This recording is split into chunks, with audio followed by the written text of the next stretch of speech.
Do not defy your heart.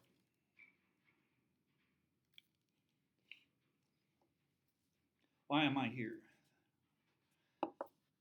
I mean, it snowed 6 inches.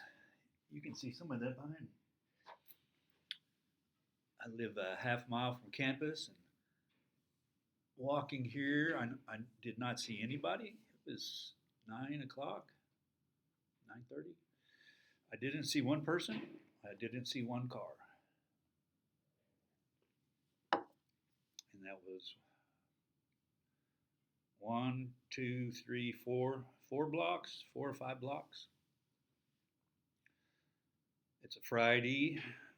It's the first big snow we've had this winter, about the only snow we've had.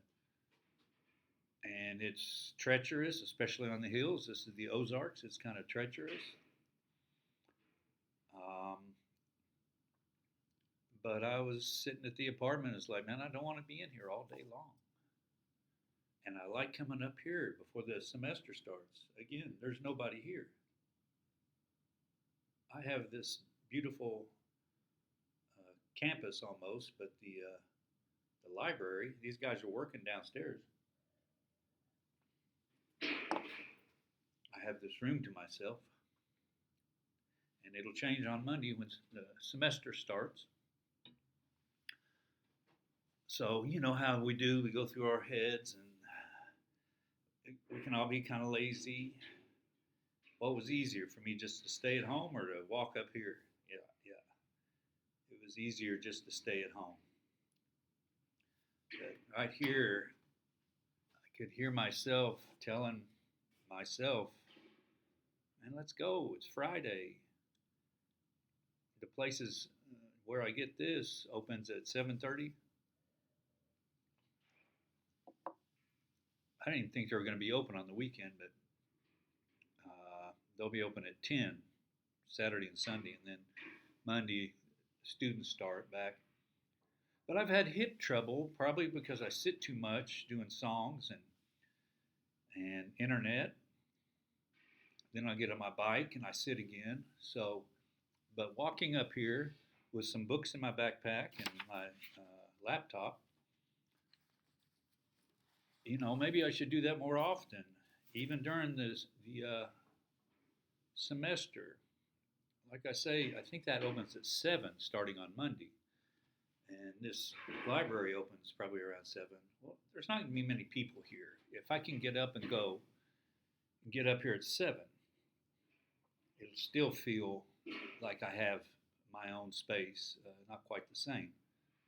But, get in from 7 to 8:30, then walk back home.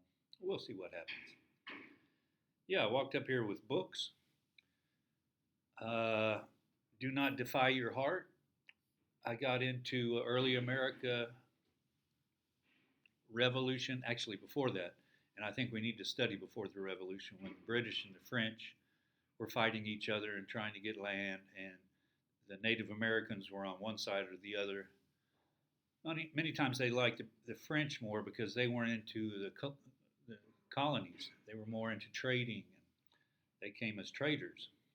And they might say this is our land, but a bunch of people wouldn't move in. The British were different. Anyway, the one book that I was reading I read, it was really good. I got tired of the massacres. There's so many massacres. Yeah, I really got tired of that. And these are massacres that are happening in the 1500s, 1600s, long before America. This is the French, the English, the Dutch too, some, and the Native Americans. And I haven't read a lot about the Spanish in the South. They were pretty bloody too. But it's good to see that, just to understand, okay, all this bad stuff was happening long before America.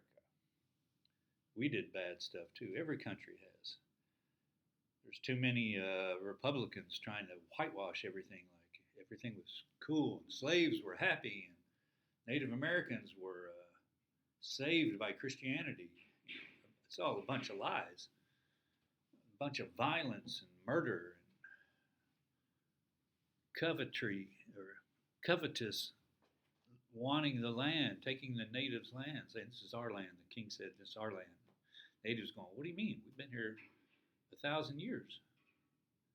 The king said, "It's ours now." What king? What are you talking about? So, McCullough, that's a good book. I think McCullough he's won 2 Pulitzer Prizes. Who's the guy? Bernard Balin? He's won 2 Pulitzer Prizes. Truman and John Adams. I started John Adams. I didn't get into it. Maybe I should try again. But I read all that. That's a good book. Joseph Ellis writes a lot about early America. That's a good book. I like that book. You can read, I'm definitely not the smartest guy in the world. Whatever I read, you can read. It's under 300 pages. McCullough, about the same, 300 pages. Now, this may not be as interesting to a lot of people, the Constitutional Convention, but I think she writes really well. Same thing, about 300. I really like that. I wouldn't mind rereading all 3 of those books. As I've said before, I want to write an album or a musical about early America. What the ideals were. And a quote from Hamilton saying, can we create our own government? Is that possible for common people to be good-hearted, good individuals, good citizens, and have their own government that they create and cultivate? Does it have to be a monarch or a dictator or king or a queen? Can we do it? I don't know.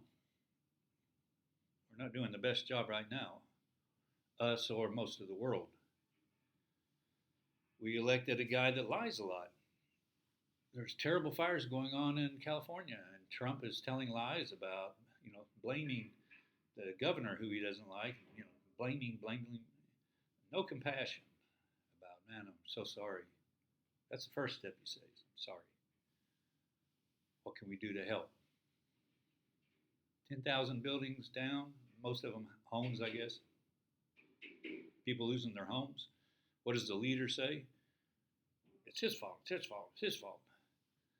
And this is a guy, Trump, does not believe in climate change, which is the number one reason this is happening, because of all the drought through the years.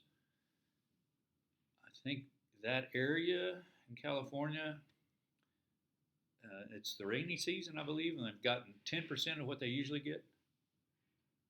And then it's really dry because of past years as well.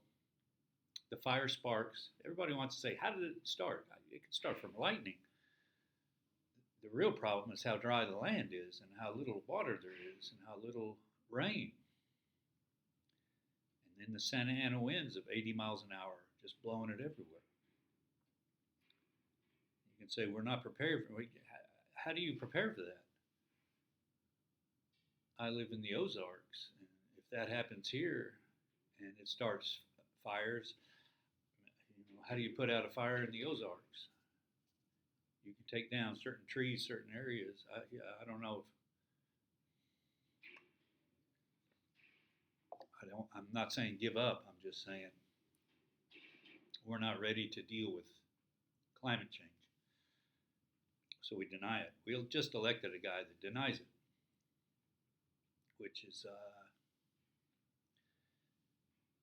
threat to society, a threat to humanity, a threat to Mother Earth. Deny climate change, like it's not happening. We had the hottest year ever, again. I think I wrote that down. Where is that? Last year is the hottest year ever. Unbelievable. Unbelievable. And here it is, 125,000 years. I think the 10 hottest years in the last 125,000 years have happened like in the last 10, 15 years. $140 billion of cost because of the disasters and what they've destroyed. Not talking about deaths. At the same time, I forget what state it was, New York or California. It's a Democratic state, which people, the right-wing media like to make fun of, and Trump, of course. But they're trying to slow down the amount of houses that can be bought by private equity firms, hedge funds, billionaires, buying all these houses. And they're going to rent them to you for a profit, whatever they can take. They're not going to worry too much about you. You can say what you want about public housing. You want a public housing in charge of where you live and how much your rent is, or you want a hedge fund and a private equity firm owned by billionaires and millionaires trying to make a lot of money. You've been taught, you've been, groomed. You've been groomed by billionaires and their media to do this. Say, yeah, they're the enemy. Okay, they're the enemy. You're getting told. I mean, Trump is good at that, if you want to call it that, about showing you an enemy. They're the enemy. They're the enemy within. They're the immigrants. They're the Democrats. They're the California. Why should I give money to these states that didn't vote for me? Now, America elected him. There's something wrong with us. You know who this guy is. Dishonest and dishonorable. You know who he is. You still voted for him. I think there's something wrong with you. There's something wrong with all of us. I'll say that. Something wrong with me. Nobody's perfect. But my anger is real at re-electing the worst person possible. And you vote for him, and then you don't take any of the blame when things go bad. Oh, I didn't think he'd do that. Really? You already know what he did. Today he'll be sentenced for 34 counts of fraud. Yeah. Your president, the one that said the election was stolen, and 60 judges said, no, it wasn't stolen, it was fair. But he keeps saying that it was stolen. So all these Republicans, yeah, it was stolen. Where's your proof? Well, he said it. You become a cult. That's a terrible way to be a citizen, is to be a cult. A citizen has to help us. We need you to help us. We need your brain and your heart and your hard work and your engagement and your discussion. We need you to help make this a better country. If you're in a cult, you just say, yeah, he's the leader. I just do what he says. That's not democracy. That's not healthy. That's a sellout. Selling out what God gave you, your brain and your heart. You said, nah, I just follow him. It's easier.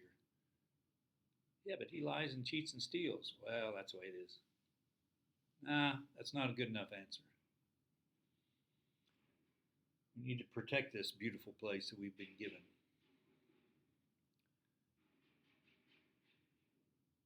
We've been given a great gift called Mother Earth. Beautiful, beautiful, beautiful. Look around the universe. Nothing as beautiful as this. And here we are, these advanced beings. I mean, there's life here besides us, trees and grass and fish and squirrels. They're all cool. They're all beautiful. We're more advanced in our communication and our transportation and education, etc. There's some, we've been given great powers. We've been given great powers. And the problem is, a lot of us have just given the powers away to these people that don't know what they're doing, because they're destroying the earth and they're creating a society of billionaires and poor people and people in the middle that are struggling. It's us that's watching it happen instead of not fighting against it, but just creating the best society. We have to create the best society. You don't have to fight anybody. You have to be a good citizen and create the good society, which we can. Do not defy your heart. You can hear your heart, your intuition. You know what to do. Your innocence, your wisdom. You know what to do. Do not defy your heart. I'm sorry if sometimes to make a living and to pay the bills, we have to do things that we'd rather not. But I've had a number of shitty jobs. And it's no fun. They don't pay very well, and it's getting even harder to pay the rent than when I was growing up. So let's create a better society. We don't need to hate anybody, but we have to be good citizens. Good citizens, I trust you. Do not defy your heart. That will lead us out of this darkness.